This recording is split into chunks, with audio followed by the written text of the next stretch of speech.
Las Vegas, Nevada, it is home to some of the biggest fights in combat sports, and of course, it is home to the return of Jon Jones. Also home to extra rounds. Hey everybody, I'm TJ DeSantis, along with Chase Hooper, live here from Tough Enough inside the Sahara amateur mixed martial arts and a professional show starting at 8 p.m. on UFC Fight Pass. Hopefully you'll tune in, but we got a lot to take care of. Let's get into it. Extra rounds, again, courtesy of DraftKings Sportsbook. Chase, when I look at the UFC and I look at its biggest draws, you know, the name Jon Jones is one we really haven't uttered as far as a, you know, active competitor is concerned for the better part of 3+ years. Like, think about this. Jon Jones hasn't even fought since coronavirus and COVID became, you know, common, vocabulary. But the end of that long layoff is in sight. It is tomorrow at T-Mobile. He takes on Gane. I'm excited. I feel like, for my money, Jon Jones is the greatest fighter we've ever seen in mixed martial arts, and, you know, the best fighter that is still, you know, in that status, never really been beaten outside the Van Hamill loss. He should be competing, and he's going to do that tomorrow night. Yeah, exactly. And, you know, that time off is really, I feel like, the big unknown factor. That's what makes that fight so exciting. You've got this great up-and-coming guy in Gane, and you have, again, the legend in Jon Jones, who's had a few years off, who's bumping up a weight class, and those just add those fun little mystery factors in that we're not going to find out until tomorrow night. So when I look at Jon Jones, like, I mean, you know, I'm not breaking any sort of news when I say he, for my money, is the greatest of all time. Let's take a look at some of his accomplishments. Longest light heavyweight title reign in company history, 1,501 days. Most wins in title fights at 14. To get the most wins in the light heavyweight division. And by the way, he was the youngest UFC champion. And now he hopes to become another champion, this time in a completely different weight class. For your money, is Jon Jones the greatest of all time? Like, I know that the GOAT discussion, it's one that changes a lot. And, you know, maybe you go George St. Pierre, maybe you go Khabib, but no one has been as dominant, for my money, as Jon Jones. Yeah, and you name pretty much any light heavyweight legend, and Jon Jones has fought him. Shogun, we got Gustafsson, we've got DC. He's beat all of the top guys. Rashad Evans, he's putting these guys out. And again, like, he's been in the game for so long, and he's proven himself against so many other legends, and that just builds his value and builds his resume. And yeah, I think he's definitely up towards the top of that Mount Rushmore MMA. Yeah, 100%. You know, Jon Jones made his UFC debut back at UFC 87. He was on a preliminary card where you couldn't even watch it. It wasn't on Facebook. It wasn't on Fight. There was no UFC Fight Pass back then. And I remember actually sitting up in the nosebleeds of the Target Center, and he threw a spinning back elbow against Andre Guzmão, and I was like, was that a spinning back elbow? And sure enough, Jon Jones has gone on to really sort of have this brand of fighting that is all uniquely his own. But, you know, I'm curious, the long layoff, 3+ years, what can we expect from Jon Jones in his return? Because, you know, we talk about his vintage form. It's kind of unfair to the man to think, okay, come back, move up a weight class, and, you know, fight for the first time in over 3 years, but be the same guy you were. I mean, it might be a lofty goal. Yeah, I mean, that's definitely that's a big task, and he's got that task in Gane. But I do think it's nice because the heavyweights aren't going to be as fast as the light heavyweights. And as you know, guys, when they age, they get a little slower. So moving up the weight class might be perfect for Jon Jones. He's 35 now, which is pretty old for MMA fighting.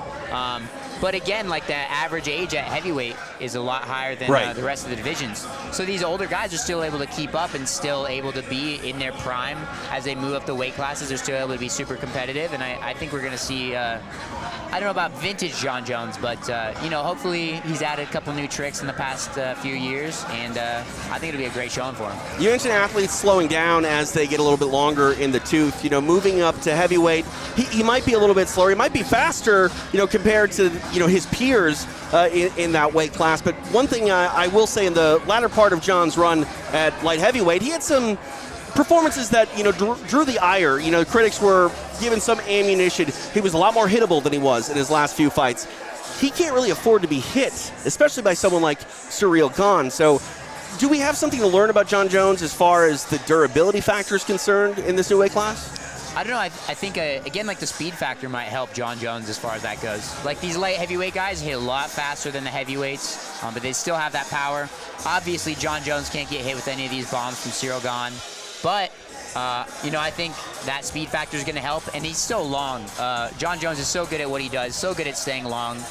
And, I think he'll be able to stay out of the pocket and hopefully not catch any of those heaters from Gane. So we've got a former champion in Jon Jones returning and a former interim champion in Ciryl Gane.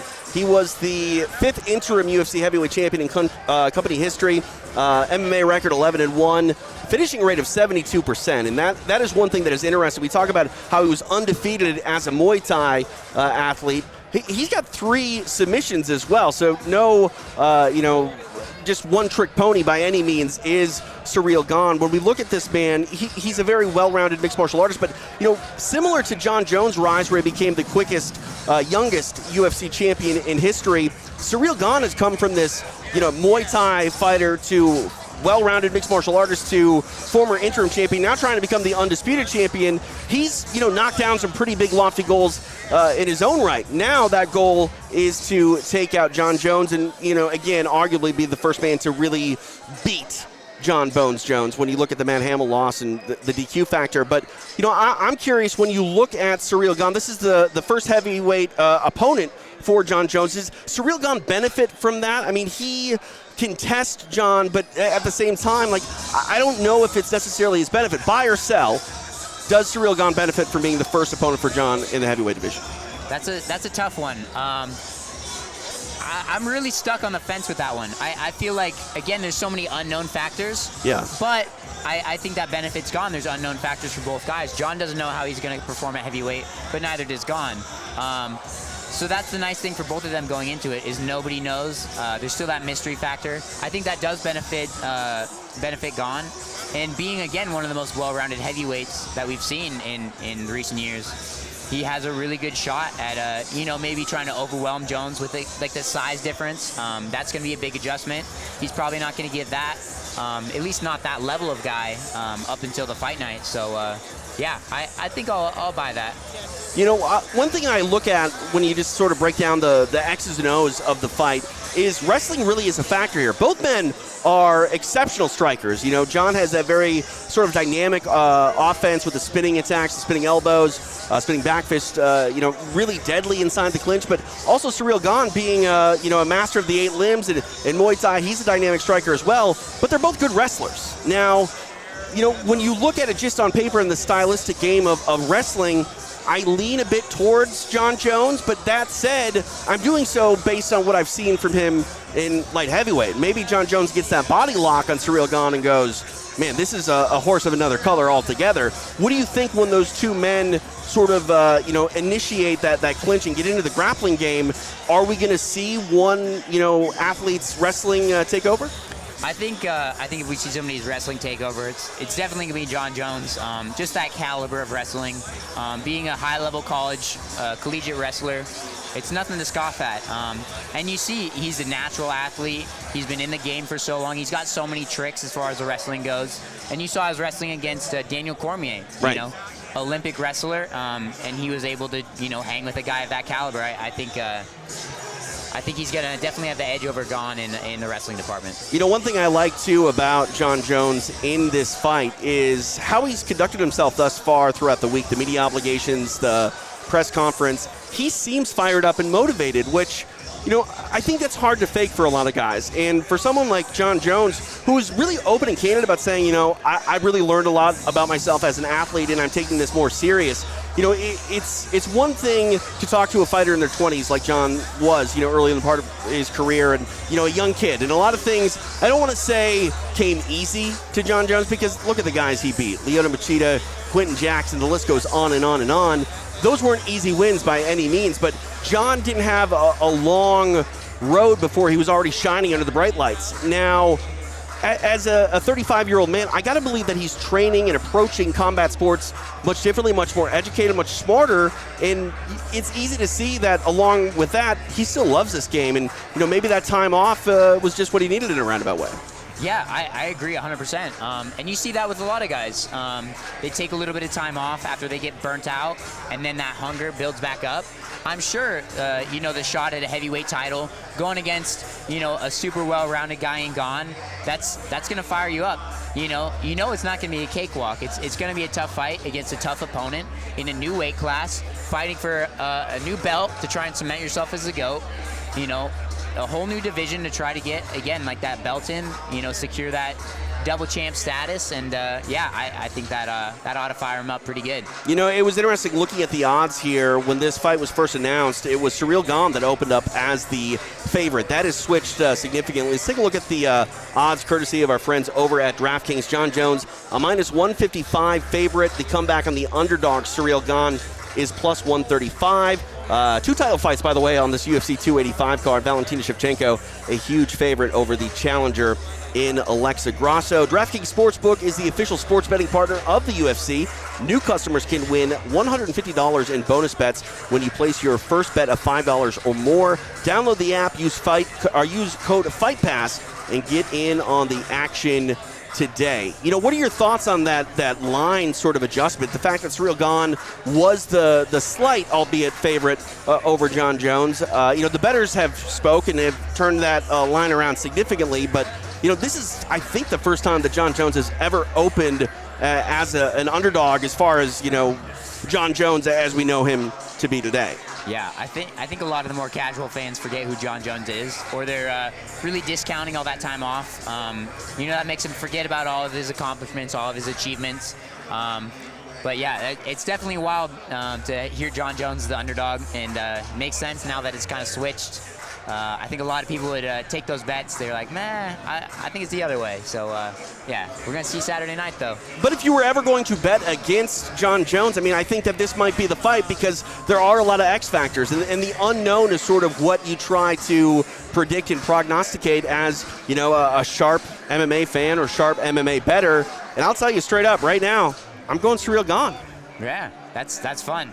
But that's what makes the fight so fun, is there's so many unknown factors. Nobody really knows who's going to win. Obviously you never do, but right. As far as the Jon Jones fight, this is the most exciting one we've seen so far. Yeah, it's not one of those 5-1 sort of upset picks. Again, we don't have a 2-1 favorite in this fight. It just doesn't exist. When I look at Ciryl Gane, I just feel like he's been more active than Jon Jones. We know what more that we're getting out of him than we do Jon. But if Jon comes out there and runs roughshod against a Frenchman, it wouldn't surprise me. At the same time, Jon Jones has been that good historically throughout his career. But let me explain to you why I feel like the Frenchman might be the one to sort of attach your cart to, simply because I think this is going to be a fight that can go long, can go into the deeper rounds. And I know that Jon has actually pointed to the fact that Ciryl Gane gassed a little bit in the Francis fight. I feel like by the time Ciryl Gane gasses, if he's fighting the way he needs to win a decision, and I do believe he will win a decision, he's going to have to establish his sort of fight in rhythm and tempo early, and Jon Jones is going to end up having to chase. Now, Jon might be the fresher fighter in rounds 4 and 5, but if you won 3 rounds to 2 and you don't lose a 10-8, you still win on points. Now, it's not the most confident I've ever felt picking a fighter to outlast an opponent and win on the scorecards by dominating early and sort of fading away towards the end. But the bottom line is I think that we're going to see Jon Jones struggle to get his rhythm. I think we're going to see Ciryl Gane pepper him on the outside. And when we get into the clinch, I think that Jon Jones is going to find himself kind of behind the 8 ball when preparing for the strength that is Ciryl Gane. I know that Jon says, I've been lifting weights, I'm going to be the stronger athlete. It's different when you're fighting a heavyweight inside the octagon. So I sound a lot more confident explaining it to you than I actually am, but I do, if I had to make a pick, I think the safe bet and smart pick here is Ciryl Gane, just because we know what more to expect than that of Jon Jones. That's a really good point. I think that, again, like the ring rust of Jon Jones might give Gane the first couple rounds, and then, third one's close. Maybe Gane takes that. And then, yeah, you might be right. It's people discount it a lot, but sparring is a lot different than fighting main events at the T-Mobile Arena. Well, I was just going to ask you, what's the longest layoff you've ever had in your fight career? My longest layoff was 11 months, and that was way longer than I ever wanted, but yeah, I tried to, on the local circuit, I fought every month. Now I'm fighting every 6 months. But I can't imagine, 1,000 days like John Jones? Right. That's crazy. Now, you mentioned timing, and that's the thing that I think is the hardest to really get back. Yeah, you can spar, and hard sparring rounds, I mean, it's almost taboo in mixed martial arts. You don't want to train too hard. You don't want to spar too hard. You don't want to get hurt and then come into the fight and be compromised. But at the same time, you need to know what it feels like to fight and get your timing back. Is it possible to really know what your timing is or where it's at coming into a fight after 3 years off, where your only actual competition time is sparring time in the gym? I don't think that even compares. That's the issue. Is it's so hard because you can't unless you're just bringing guys in and you're like, all right, we're gonna fight. Most of your training partners, they're trying to look out for you. At least in the back of their head, they're like, okay, I can't hurt this guy too much. You know, he's getting ready for a fight. Yeah, I can't hurt him. That type of thing. And again, like nothing compares to the feeling of the crowd, the pressure of like sitting in the back, warming up, marching towards the fight. That stuff is impossible to replicate. Like you don't get that in the gym unless you rent out an arena and you're like, hey guys, we're gonna spar here. And even then, it's not going to be the same. Yeah, you know? it's not going to be the same because the stakes aren't the same. Yeah, and it's your legacy's not on the line in the gym where it is in the octagon. And that's one thing too. I thought it was interesting. Some members of the media asked John, if he felt that his legacy was at stake here in this fight. And again, I believe that John Jones is the greatest athlete pound for pound that we've ever seen in mixed martial arts. Win, lose, or draw tomorrow night against Gane, it's not going to affect that. If he wins, it might add to his list of accomplishments and accreditations, but still, it's only going to further his GOAT status. Do you feel that he's fired up about his legacy? Because this is a guy that's trained in Albuquerque, spent time with George St. Pierre, who fought his entire career focusing on legacy. Do you think John, is hungry the way he needs to be in a heavyweight title fight against Gane? I think so. I think, again, he's a talented guy. He's super motivated. He's been in the game forever. I think this fight is so motivating for him. And, going against Gane, again, another well-rounded young guy. I feel like he's super motivated to not lose that edge and not let the haters get proven right. I feel like, being John Jones, it's easy for a lot of people to hate on him, and I think that's a really good motivation, is prove those people wrong, and I think he will Saturday night. What was funny about that, though, is at the press conference, it was a pretty pro-John Jones crowd, and John is a guy that has sometimes failed to connect with the fans the way that he's intended to. I remember, early on in his championship reign, people sort of called him out for being fake and saying the answers to questions the way that he thought people wanted him to answer, but that wasn't the sort of mood with John leading up to this fight. I wonder how that impacts John, because he's much more of a fan favorite coming into this fight than he was, say, very much the heel character in the Daniel Cormier fights. Yeah, I think, obviously it's so much easier for the U.S. audiences to connect with a U.S. guy. And just the legacy that John Jones has. I think people kind of forget a lot of the little stuff, and they just remember you more for your fights, for the exciting finishes, for the rivalry with DC.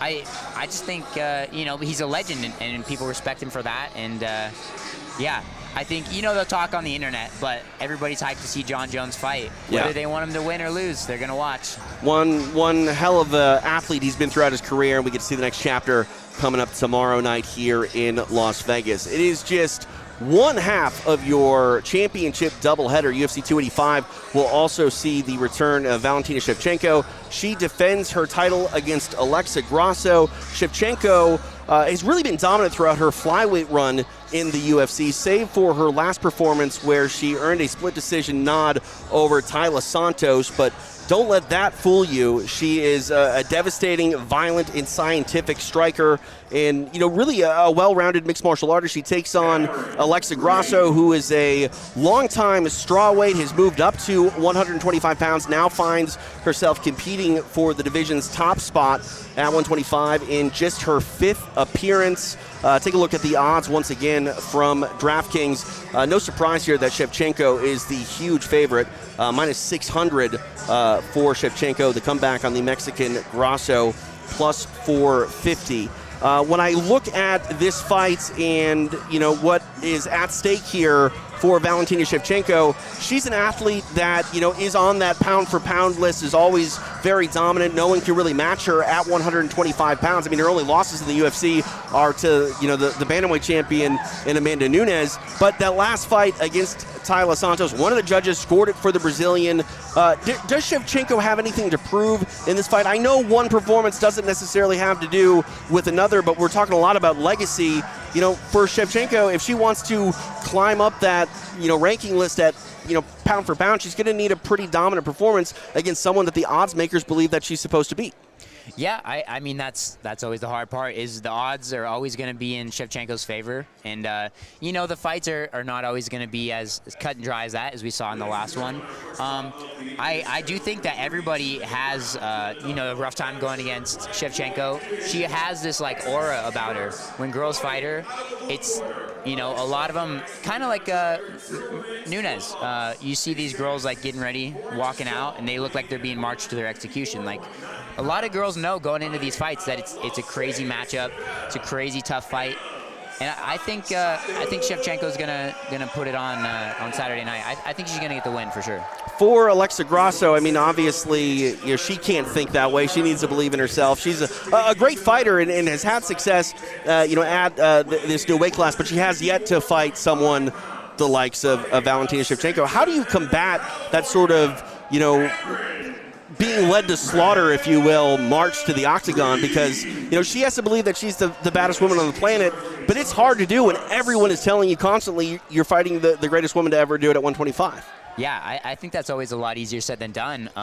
Confidence is a hard thing to have going into a fist fight. Right. There's so many unknown factors, but, I think if Grasso has that confidence and is able to, not just let Shevchenko lead the dance and, not go into the fight thinking I have to fight Shevchenko. Going in as in with the mentality of Shevchenko has to fight me. Yeah. I'm tough. I've got these things going for me. I can beat her in all these different areas, and just trying to pick a plan, stick to it, change it up if you need to, but figure out the weak points. Definitely watching that last fight, seeing where Shevchenko got maybe outclassed, and trying to find any little points to get confidence in. Trying to outline a path to victory for Alexa Grasso is hard when the woman standing across from her in the octagon is Valentina Shevchenko. But one thing I will say about Grasso, historically throughout her career, a lot of people have talked about her Mexican-style boxing being on point. She's a great striker, don't get me wrong, but she has an underrated and sneaky ground game. I remember calling one of her early fights, she was working a reverse triangle and a Kimura at the same time. She's not one to be afraid to play off of her back, but against someone like Valentina, I don't even know if that's going to be an option. Valentina's style is going to be one that sort of leads the dance, and with Grasso being a good boxer, it's hard to answer the kickboxing of Valentina Shevchenko with just straight hands. Exactly. I think that's the problem you see with a lot of boxers in MMA, is having to go against the kickboxers. These guys that have the hands, but they also are able to touch you from even further outside of the pocket, right, where a lot of the boxers feel like they're safe. I feel like the grappling is going to be a great area for Grasso. Obviously, Shevchenko has great grappling. She has great throws. She has really solid skills. But maybe if Grasso's able to throw something a little weirder, like that triangle Kimura combo, something a little different that Valentina's not ready for, I think that could help her secure the win. Now, if Grasso feels like her path to victory is, getting the fight to the floor, and she runs into, having some issues getting Shevchenko down, what are your thoughts in mixed martial arts? I mean, you were different altogether. You are very comfortable in the octagon off of your back. Would you warn against, most fighters pulling guard, or do you think it's something that we don't see enough in MMA? I think a really great example of this is a bit of a deep cut was Tyron Woodley and Damian Maia. Damian Maia kept getting beat up on the feet. He was having trouble taking down a guy like Tyron Woodley. Yep. If you're having trouble wrestling, you're having trouble striking, why not? If you feel like you're gonna lose the fight anyways, or you're trying to just bank off that, I can hit him with one hard shot and then pick up the momentum from there, why not pull guard and try to start a scramble, just to help you throw out a different angle and give this guy another thing to worry about. Especially if it's later in the fight, and a lot of fights at the highest level tend to fall into patterns. Break up the pattern. Definitely. What's the worst that's gonna happen? Yeah, I mean, if you feel like you're going to lose the fight anyway, why not? Why not give it a shot? Let's take a look at the bio for your flyweight champion, Valentina Shevchenko, 23-3, finishing rate of 65%. She made her debut back in December of 2015. She's entering her 8th title defense.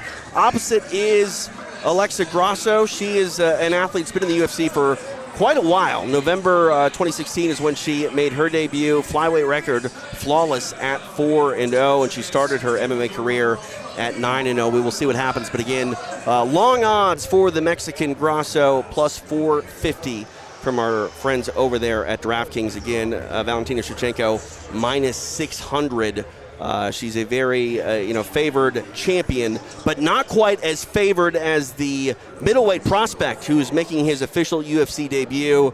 Bo Nickal takes on Jamie Pickett. It was a fight that was supposed to happen last December. It finally happens here to kick off March, and there's been a ton of talk and buzz about Bo Nickal. 3-0 in his mixed martial arts career, 3-time NCAA National Wrestling Champion out of Penn State, won his first fight by knockout, and it really showed different layers of his game, time in and time out inside the octagon, be it through the Contender Series. For Bo Nickal, he's a guy that has competed on the highest stage in the wrestling category, done well inside the Apex on the Contender Series, but now we're talking about a sold-out crowd inside T-Mobile Arena.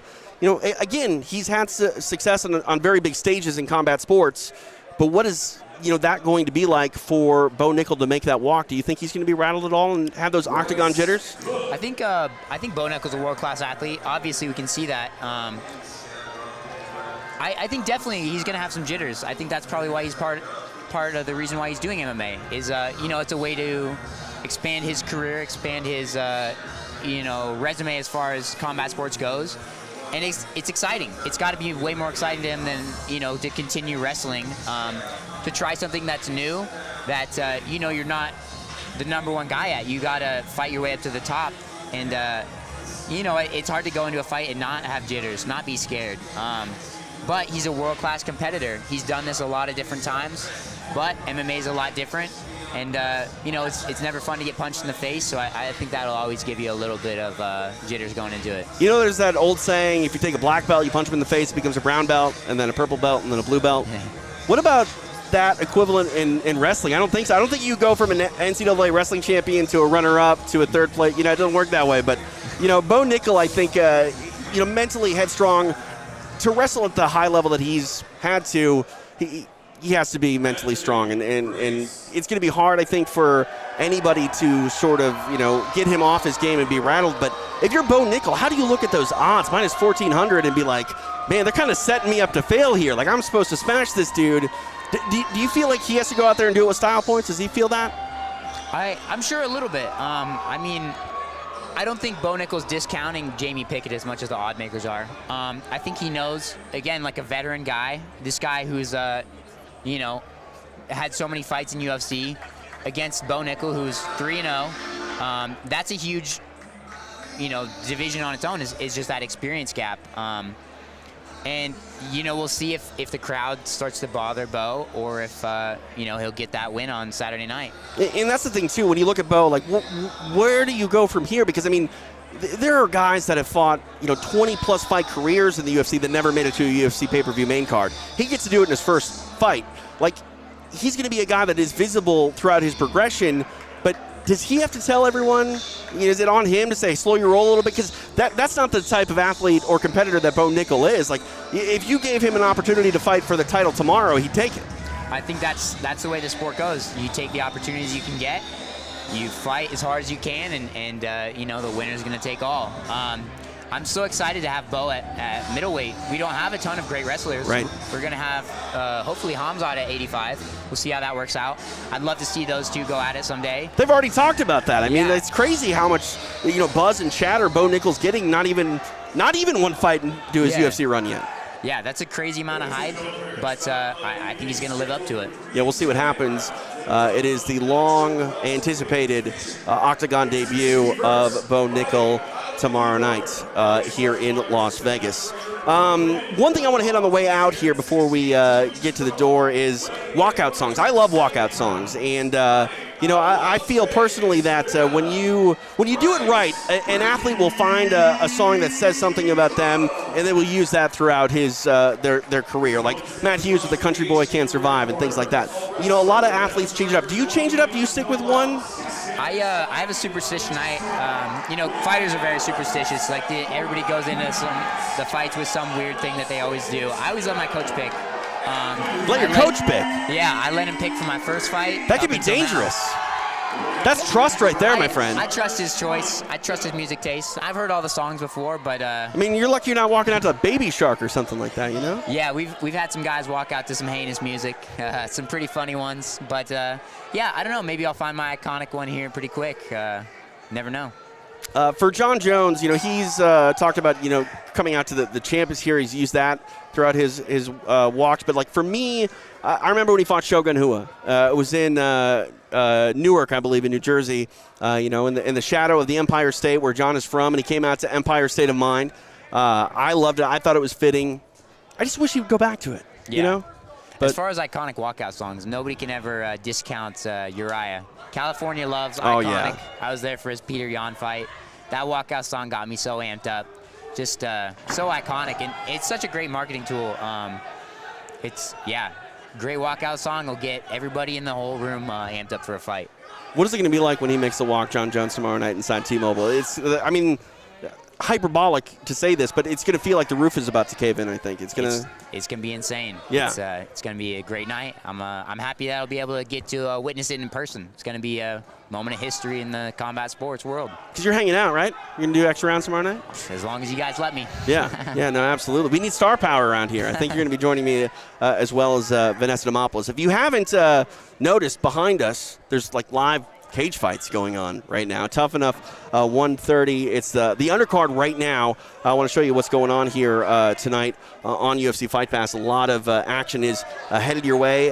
Just about 23 minutes away, top of the hour, Cage Warriors 149 takes place out in San Diego. Again, Tough Enough 130 at 8 p.m. Venator going down tomorrow in Italy. Starts at 10 a.m. Pacific time. And, of course, anytime you can step into our world over at UFC Fight Pass. You got the WEC, UFC, and Pride libraries available. So step into our world. You can get all of Chase Hooper's fights available from Island Fights to the Contender Series to where else did you fight? Help me out.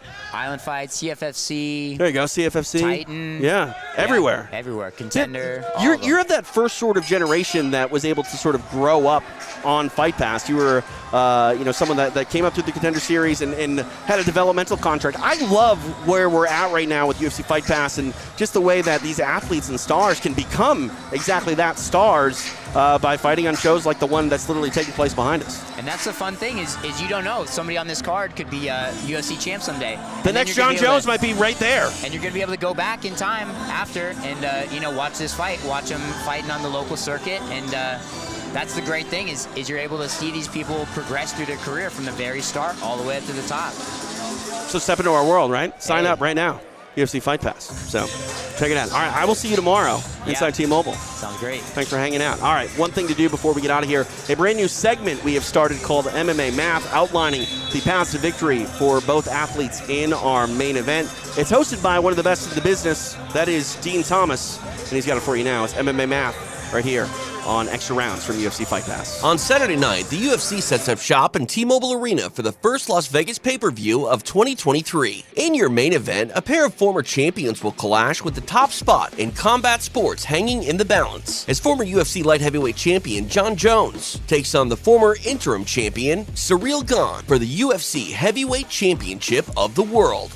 While the GOAT debate is always contentious, you can't have the argument without considering Jon Jones for the top spot. At 35 years old, Jones owns UFC records in numerous categories, including most title defenses and wins in light heavyweight history. Now Bones has his sights set on a new division. Standing in his way will be the Frenchman Ciryl Gane. Undefeated in Muay Thai, Gane focused his efforts towards mixed martial arts in 2018. Starting his career undefeated at 10-0, Gane earned an interim UFC heavyweight championship in the process. After failing to unify the titles in 2022, Gane returned to action this past September, where he defeated Tai Tuivasa by knockout. Now he stands ready for his second shot at a UFC heavyweight championship.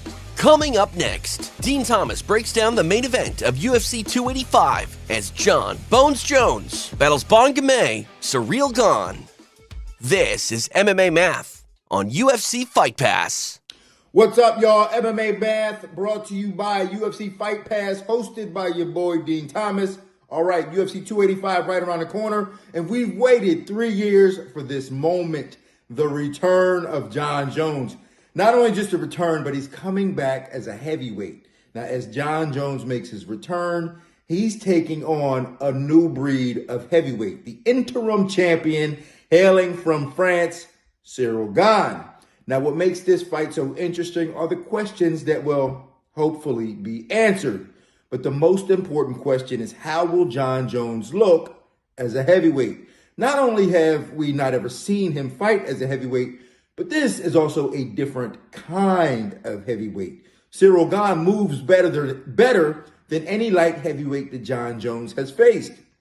Now, Jon will not have the size and reach that he's used to having, and he will also be at the mercy of Ciryl Gane's movement. There's another question to be answered, but this one's for Ciryl. He was out-wrestled by Francis Ngannou. Is his wrestling his true weakness? I sure hope not, because if his Jon Jones gets him down as easily as Francis was able to get him down, Jon Jones will pulverize him from the top. But if Ciryl can stay on the outside, take advantage of using his movement and fluidity, he shouldn't have much of a problem with Jon Jones, theoretically. I'm Dean Thomas, and this is MMA Math on UFC Fight Pass.